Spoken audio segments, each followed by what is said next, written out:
Shalom, shalom saudara yang terkasih, kembali dengan saya PS John Nicholas dalam program Gempa yang adalah singkatan dari Gerakan Meneliti Penulisan Alkitab.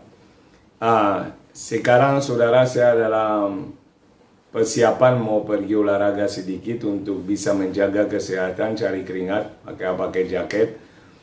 Dan saya teringat sebelum saya jalan satu ayat firman Tuhan yang Roh Kudus ingatkan kepada saya yang mau saya bagikan dan kita pelajari dalam program Gempa hari ini tentang pentingnya beribadah, saudara, atau pentingnya memelihara kondisi rohani kita, sebab itu adalah satu kewajiban bagi orang percaya hari ini. Oleh karena itu, saya ajak saudara untuk merenungkan firman Tuhan yang bersama terdapat dalam 1 Timotius 4, ayat yang ke-7 dan 8. 1 Timotius 4 ayat 7 dan 8. Kita akan belajar tentang pentingnya beribadah atau melatih diri beribadah atau membangun kerohanian kita lebih daripada yang lain. Tetapi jauhilah takayul dan dongeng nenek tua. Latihlah dirimu beribadah. Latihan badani terbatas gunanya, tetapi ibadah itu berguna dalam segala hal, karena mengandung janji baik untuk hidup ini maupun untuk hidup yang akan datang. Jadi saudara, di ayat yang kita baca barusan, Alkitab mencatat bahwa latihan badani itu baik dan bahkan diperlukan. Kenapa? Kita harus jaga kesehatan. Terlebih di musim seperti COVID ini, di mana ada ancaman penyakit. Kita perlu menjaga stamina supaya imun kita tetap prima, sehingga bisa melawan virus apapun yang akan muncul. Dan itu maka hari ini saya mau olahraga, karena jarang juga saya olahraga sekarang karena kesibukan. Dan saya merasa penting untuk saya olahraga. Kenapa? Saya perlu memelihara tubuh saya perlu menjaga kesehatan saya supaya apa? Terhindar dari ancaman-ancaman penyakit yang ada. Dan tentunya dari kematian, karena banyak orang karena COVID itu kehilangan nyawa. Tetapi Alkitab mencatat satu poin yang sangat penting buat kita, saudara, bahwa walaupun latihan badani itu penting secara lahiriah buat kita, ternyata tidak cukup. Ada sesuatu yang lebih penting daripada latihan fisik yang kita lakukan, yaitu adalah latihan rohani kita. Dan itu disebut dalam satu poin, dalam satu kata yang penting, yang adalah latihlah dirimu untuk beribadah. Ada kata latihlah, artinya itu sebuah proses. Ada sebuah tahap yang perlu dilalui. Tetapi poinnya adalah saudara dan saya tidak boleh tidak harus belajar untuk beribadah. Sehingga melalui ibadah, saudara bisa memelihara bukan saja tubuhnya yang sehat, tetapi rohnya juga harus sehat. Maka coba kita lihat ayat 7 berkata, tetapi jauhilah takayul dan dongeng nenek tua. Latihlah dirimu beribadah. Karena konteks itu bicara tentang pengajar-pengajar sesat di akhir zaman. Sehingga kita diminta untuk hati-hati dalam mengikuti ajaran apapun. Harus menguji setiap ajaran. Maka cara mengujinya adalah saudara harus latih diri saudara untuk beribadah. Harus latih diri saudara terus-menerus untuk meningkatkan kemampuan saudara dalam mengetahui kebenaran. Dan kebenaran itu yang akan menjaga saudara terhadap pengajaran-pengajaran palsu apapun yang sedang beredar di luar sana. Oleh karena itu, jangan saja melatih tubuh, tetapi lupa sisi yang lebih penting adalah rohani. Kenapa kita diharuskan, kita dianjurkan, kita disarankan untuk melatih diri dalam hal beribadah? Ayat selanjutnya 8 memberi jawaban. Sudah lihat di sini dikatakan latihan badani terbatas gunanya. Kenapa? Latihan fisik yang saya akan lakukan sebentar hanya memelihara tubuh saya secara jasmani. Jadi saya akan segar mungkin, saya akan badannya lebih bagus, seakan tubuhnya lebih dalam kondisi prima, tetapi sebatas itu saja. Dia tidak bisa menolong dalam persoalan-persoalan yang lain. Olahraga nggak bisa tolong saudara dalam masalah ekonomi. Olahraga saudara tidak bisa tolong saudara dalam masalah keluarga. Olahraga saudara nggak bisa tolong saudara dalam hal yang lain. Hanya di bidang fisik yang saudara pelihara. Maka dikatakan latihan badani itu adalah terbatas. Dan ingat baik-baik, badan kita dilatih sebaik apapun, dirawat sebaik apapun, tetap akan merosot kondisinya. Maka dikatakan semakin lama kita semakin tua. Itu adalah hukum alam. Saya dulu 12 tahun, 18 tahun, hari ini 38 tahun. Dan akan semakin, kalau Tuhan izinkan panjang umur, akan semakin bertambah dan badan semakin lama semakin melemah. Itu adalah hukum alam dunia badan ini. Oleh karena itu Alkitab mencatat bahwa tetapi ibadah itu berguna dalam segala hal. Di ayat 8 yang sama. Ibadah berguna, bermanfaat di dalam segala hal. Karena ibadah memelihara jiwa saudara. Kalau jiwa saudara terpelihara, tentunya tubuh pun akan ikut terpelihara. Kenapa? Pikiran kita ketika dalam kondisi yang baik karena terpelihara secara rohani akan membuat hati saudara penuh ketentraman, ketenangan, kedamaian.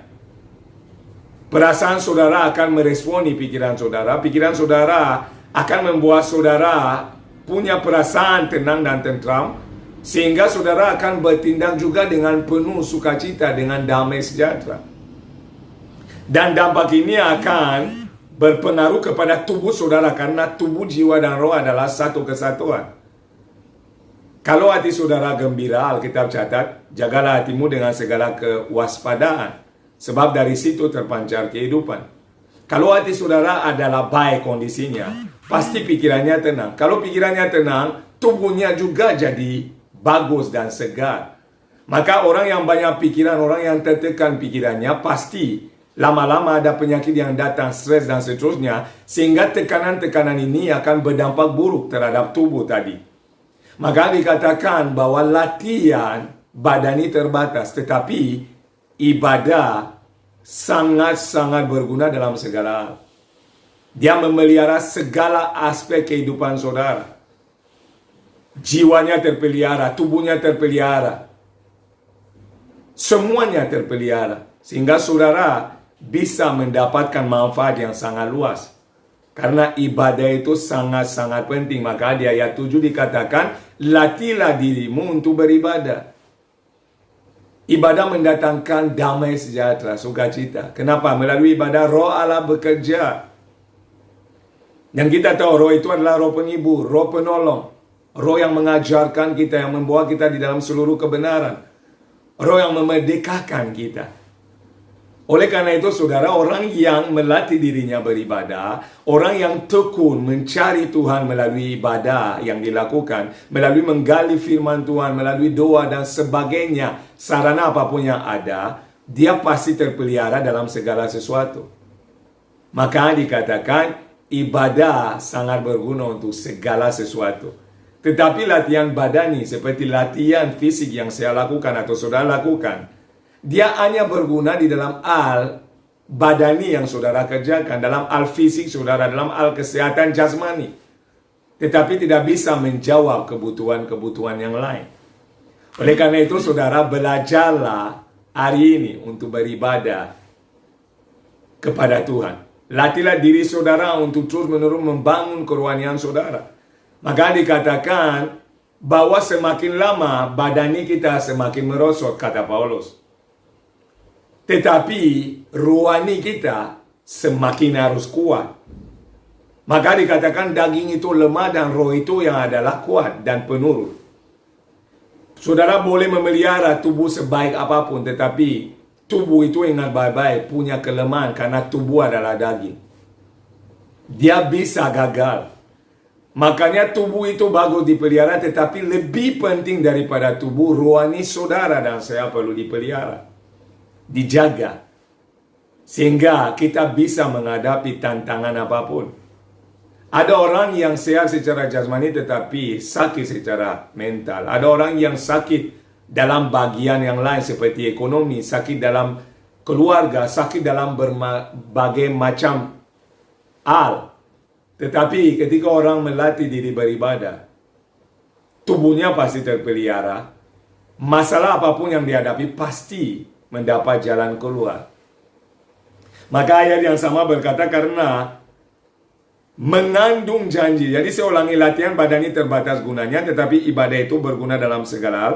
Karena mengandung janji, baik untuk hidup ini maupun untuk hidup yang akan datang.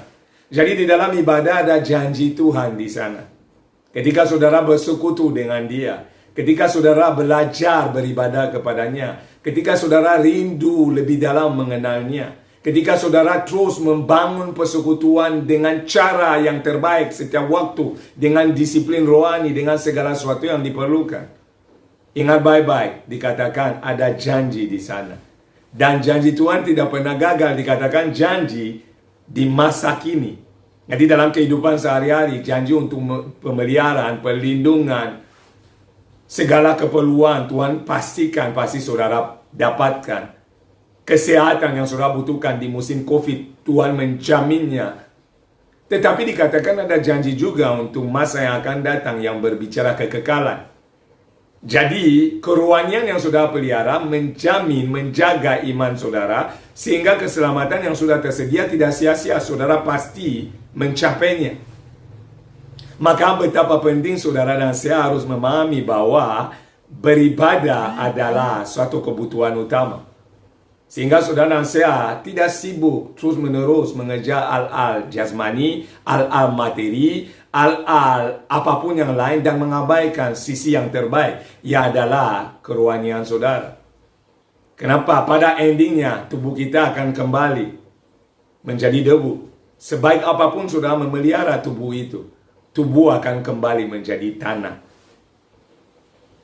Tetapi rohaninya yang akan berinteraksi dalam kekekalan nanti, baik itu ke surga atau ke neraka. Tetapi saya percaya buat saudara dan saya yang adalah orang yang dipilih oleh Tuhan oleh karena kasih karunia, di dalam Yesus Kristus, saudara dan saya akan tetap terjaga dalam iman yang sudah dianugerahkan. Oleh karena itu, untuk itu terjadi, seperti Paulus berkata, kerjakanlah keselamatanmu dengan takut dan gentar. Saudara dan saya diingatkan untuk tetap memelihara iman yang sudah kita terima.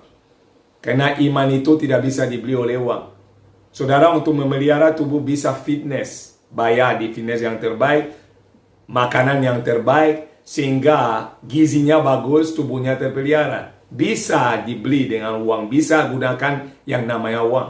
Tetapi untuk iman, untuk keselamatan tidak bisa dibeli dengan apapun, kecuali dengan kasih karunia yang sudah kita terima melalui korban Yesus. Oleh karena itu, korban Yesus yang sudah menjadi bagian hidup kita itu perlu kita pelihara dan tidak menyanyiakan. Orang yang tidak latih dirinya beribadah adalah orang yang mengabaikan, menyanyiakan kasih karunia. Dan orang yang demikian terancam imannya digeser, digoncang oleh pengajaran-pengajaran sesat dan kondisi-kondisi masalah-masalah yang terjadi di akhir zaman ini. Oleh karena itu, saudara, hari ini itu pesan singkat yang mau saya sampaikan karena kebetulan saya lagi siap untuk turun pergi berolahraga dan teringat atau muncul di hati saya dan di pikiran saya tentang pentingnya olahraga, tetapi juga tentang lebih pentingnya menjaga kerohanian kita. Inilah firman Tuhan dalam renungan gempa hari ini. Kiranya singkat tetapi menjadi berkat buat saudara. Saya menganjurkan saudara terus membangun diri, membangun kerohanian, membangun hubungan dengan Tuhan. Dan jangan lupa juga berolahraga supaya jasmani dan rohani sama-sama sehat, sehingga kita dapat melakukan perkara-perkara yang besar dalam mencapai tujuan yang telah ditetapkan oleh Tuhan bagi kita. Demikian, kalau ada pertanyaan, ada hal yang mau di-sharingkan, ada nomor saya yang tertera. Kalau ada perlu konseling atau dukungan doa, jangan ragu saudara, kita siap melayani.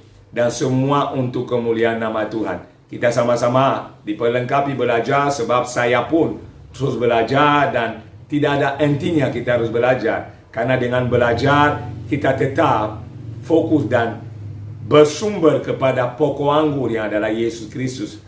Oleh Roh Kudusnya yang adalah Guru Agung. Itulah firman Tuhan dalam program Gempa, dan kiranya Tuhan Yesus memberkati. Saya katakan shalom. Amin.